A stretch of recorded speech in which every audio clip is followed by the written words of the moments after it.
cells for wind energy systems as well. So unless there's any questions, I think everything else. And I did at your tables provide copies of those for sections, so easy reference for the people who are not looking at your table. Excellent. Does anyone have any questions? Okay. Seeing none, thank you so much. The next order of business is to have a public hearing for item number 6. Consideration of conditional use applications for the installation of cellular antennas and radios at commercial property 3909 North Murray Avenue. Planning Director? And I'll just give a brief overview, primarily what's in the memo for the courtesy of the audience. So Jacobs Engineering has applied on behalf of Verizon Wireless to modify the existing cellular antennas on the rooftop of 3909 North Murray Avenue. Per our code, conditional use permit is required to place, erect, construct, or relocate any wireless telecommunication equipment or mobile wireless facilities. Of note, a similar application was submitted and approved by the Planning Commission in October of 2015, but the equipment was just never installed. That approval has since lapsed, however. The rooftop at 3909 North Murray Avenue currently has 9 cellular antennas and 3 existing radios with associated equipment with each of those installations. The applicant seeks to remove 3 of the existing antennas and install 6 new antennas for a total of 12 rooftop cellular antennas. In addition, the application would add 9 new radios to complement those antennas for a total of 12 radios as well. No ground disturbance will take place and no electrical service upgrade is required. As Nathan just mentioned, the conditional use permit standards have been provided for your consideration, 53525. In addition, the 2 separate considerations within 53535D6, A and B, are also listed in your memorandum for your consideration. Based on review of the application, staff does not have objection to the modified or additional equipment and would recommend approval subject to any questions the Planning Commission and or public may have. Thank you. Do we have the applicant here that would like to say anything additional? No. At this time? What is your name again, sir? My name is Andre Mallard. Thank you, Andre. Thank you. So hearing none, is there any interested property owners or citizens that have questions or would like to make any statements? Seeing none, is there any commission questions? Commissioner Miller. I remember this because this is my second Plan Commission meeting. So I just have one question just for my own curiosity. We all know what an antenna is, but in this application, what is a radio? So, so that's a very good question.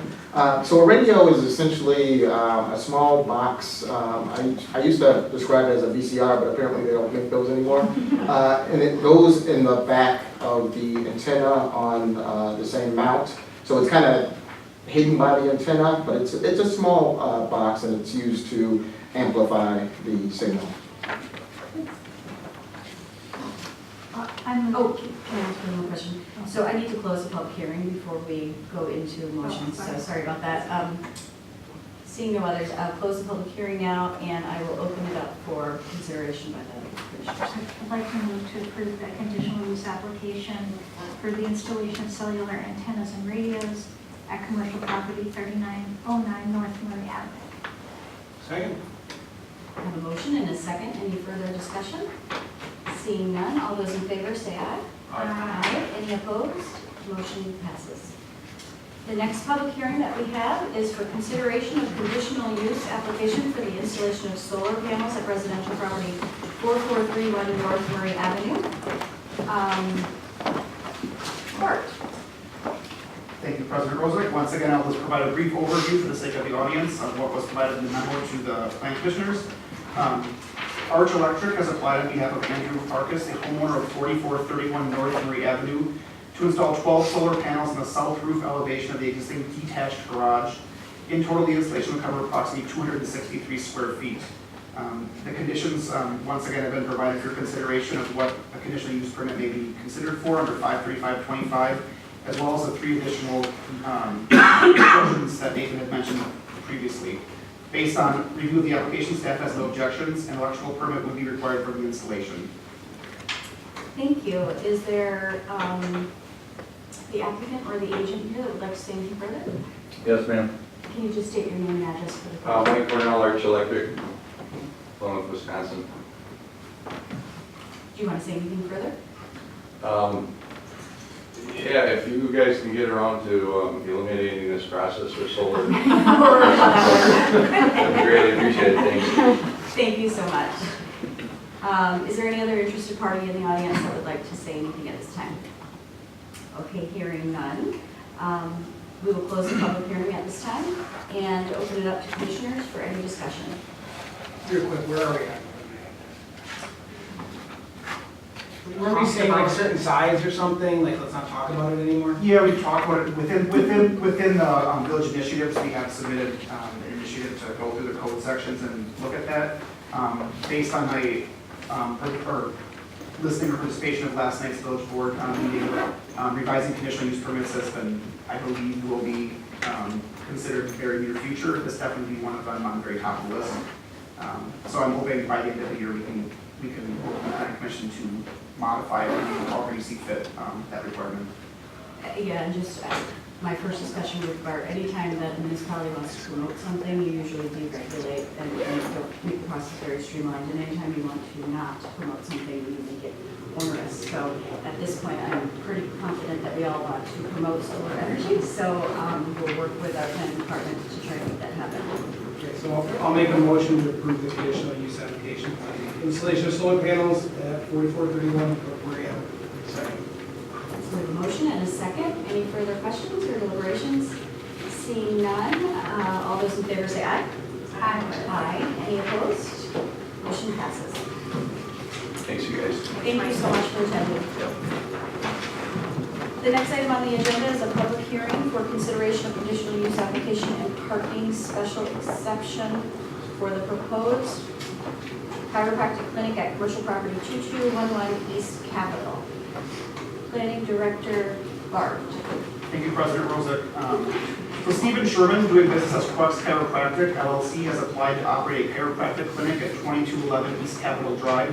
The property is zoned B1 Commercial Use District. The B1 Commercial Use District is intended to provide a mix of retail, service, restaurant, office, and residential uses in a pedestrian-friendly, active shopping environment. Per village code, clinics are allowed to operate within the B1, B2, B3, and B5 districts as a conditional use, subject to review and approval by the Planning Commission after a public hearing.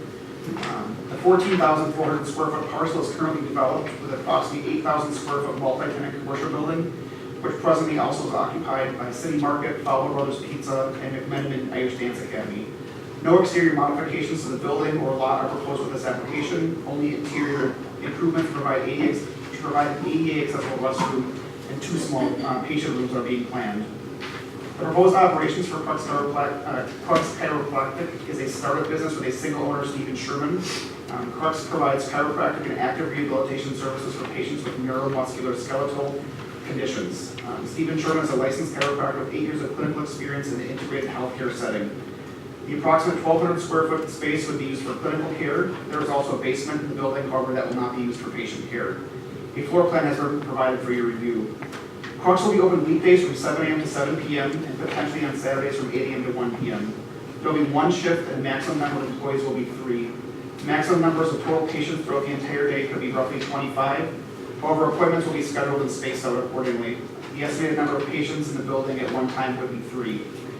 Any trash and associated deliveries to the business will remain minimal will be minimal and negligible.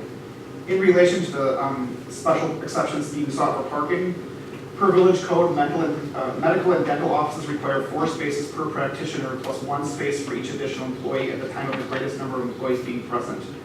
Based on the proposed operation just discussed, this would require 6 off-street parking stalls for this use.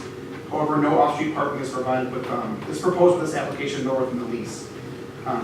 Per the special exception conditions, the Plan Commission may grant a special exception based on the provisions and requirements of this article. The applicant has accordingly applied for and is seeking that special exception, noting that on-street parking and bike racks are also available adjacent to this property, and the site is also located near public transportation. Based on review of the application and existing site conditions, staff has no objections to the proposed operation. The applicant has worked with building inspectors to obtain the appropriate building permits and occupancy permits. subject to approval of the conditional use by the Plan Commission. Thank you. Is the applicant here that would like to say anything further? Not unless anyone has any questions. Okay, thank you so much. Is there anybody in the audience that would like to ask a question or make a statement?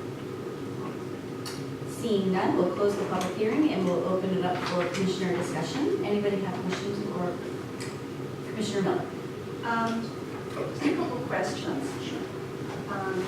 What is the length of the average, when we're thinking about parking, what is the length of the average appointment? So thinking about how long is somebody parked in the street? Great. So the average appointment will be between 30 to 45 minutes. Oh, do you just want to state your name? Oh, sorry. Sorry. I'm Stephen Turner, owner of Rex Chiropractic. And the average appointment time will be about 30 to 45 minutes. Yeah. So the same length of time somebody going to City Market for lunch or getting their haircut next door, but the same. I know that you probably have patients with all different needs. Do you envision most of them able to walk, a block or two from their vehicle, say if they're parking to get to the Right, clinic? that's a really good question. Most of my patients will be able to walk, and in terms of parking in general, whether they can walk a block, we'll have bike parking outside as well, it's currently there already. And I think public transportation is pretty decent to get there. So, as a side note, I'll be on my bike every day, and my one employee right now will be taking the bus. So. That was one of my questions. Yeah. I saw the photo of the back of the building, and I didn't know, you don't get any. You know what, that we space, huh? tried. That being said, I understand that, not that this is official, but the owner of the building is currently looking into altering the design of the parking spaces in the back so as to provide an extra spot or two for other people. Hopefully, other people being myself. Two more questions. I think Yes. that's two, maybe one. I saw you're going to put in an ADA compliant bathroom. Yes. And then looking at the front of the building, it looks like there's a couple of tiny steps. So Yeah, how do you make exactly, that entrance exactly. ADA? This is a really good question that we've looked into. One consideration that we've made is entry through the rear door and creating a potentially mobile structure that is a ramp, because there are actually stairs. It's an older building, right? So there's actually stairs to get in the front or the back, and potentially creating a ramp structure in the back would be our best bet, I think. Just because I'm assuming some of your patients might have mobility issues. They need some help. All right, my last question. On the diagram of your interior, I wasn't sure if I could read this right. Something style doors on exam rooms 1 and 2. Oh, sure. Could you explain what that is? Yeah, sure. So the exam rooms or treatment rooms will be, there are 2 of them, and I think they're approximately 10 by 12 or so. And we're going to have double doors that can open and slide. I'm not sure what we had written. I think it might have been barn style doors, Yeah. potentially. This is my contractor's drawing, I believe, that you're looking at. So, Yeah. so kind of barn style doors that slide. And do you envision that those provide enough privacy for the, patient, doctor? Certainly, this is something that we have to, as medical providers, have to consider. And so they will be completely closable. And I think if you look at other businesses that do similar things, really in terms of HIPAA laws, it's a little bit gray in terms of actual patient treatment. If you go to a PT clinic, there are many PT clinics where simply there are tables out in the open. It's open treatment rooms. And this complies with Some of those. yeah, this complies. If you look on there is an active rehabilitation area where almost every patient will be getting exercise instruction before they leave, and that is in an open area, but it really to me, it doesn't really make sense to enclose a very small space for one single person to do it. But, so it complies with law? Yeah, I was just for thinking sure. of like, say, number one, patients need to change clothes, and also Certainly. when they're having a discussion with their health provider, Provider, what yeah, their of problem course. is, if there's. Yeah, so they don't have the to doors go are verify. completely closed. But yeah, thank you. I mean, that's a great question, and of course, we thought a lot about it in our design. Do you guys have any questions?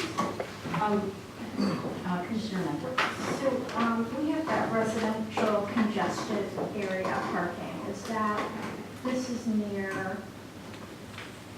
down, top, Capitol, and it's right next to, near their Bubba's. store? What's that cross street, Farwell? Maryland and Farwell. Yeah, in between Maryland and Does Park. so does Farwell have the RCA? Prospect and Downer and south of Capitol. Not far away yet. So, look, So his employees could park on Farwell. correct, or across, so there's, But Well, only you're gonna be only making- north of Capitol, south of Capitol is. I hear. South of I hope. Capitol